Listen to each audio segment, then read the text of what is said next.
So I had a request off of YouTube for on one of my other videos. Somebody was looking for some technique. They wanted me to talk about how I weld, how I TIG weld. So this is the torch. This is the tungsten that you see in the end of it right there. This is where the arc actually happens. And what I want to do is just show you on this piece of metal how to start the arc and how to keep the arc going and how to make a puddle and flow along. And I'll try to talk with my helmet down. I don't know if you'll be able to hear me or not, but we'll try. With the TIG, because you run it with a foot pedal instead of like with the MIG with the finger control, all you have to do is get close to your metal and then push on the pedal and the arc will start. And you can sit there and work along. With the MIG welder, you always lead the puddle. You don't do that with TIG. With TIG, you push the puddle, or you lead the puddle along this way. You kind of push it along. So let me just start an arc, and you can see how that works, and I'll try to talk about it.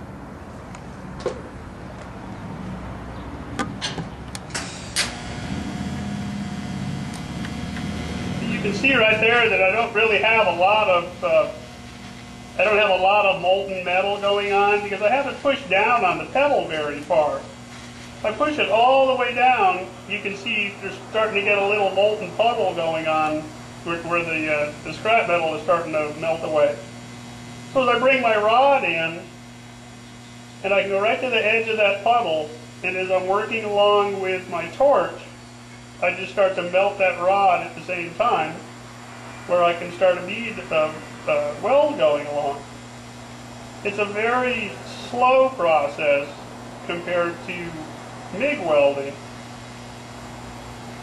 Takes a little bit of hand-eye coordination, and you just have to remember, slow down. Just go easy, just work along, and then just lift up on the pedal, and the arc goes away. So let me get another piece of scrap, and I'll weld the two of them together, and you can see how I would do that. Hang on, I'll be right back.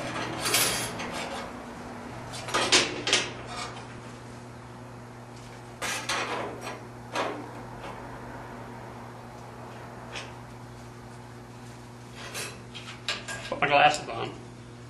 Glasses actually help with TIG to let you see the weld a little bit closer so you can be a little cleaner, a little neater with it. That, and I'm going blind.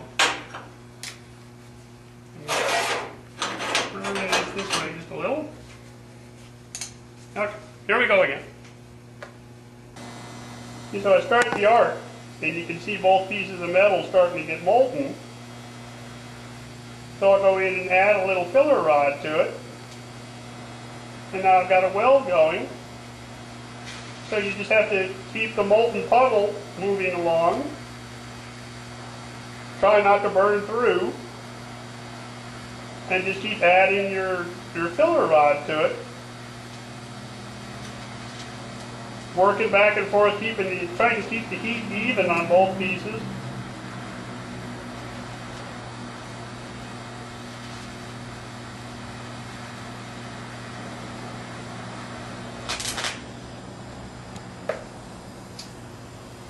And that's kind of how you do it. There's a lot more to learn, really, because this piece of metal is lying on the workbench.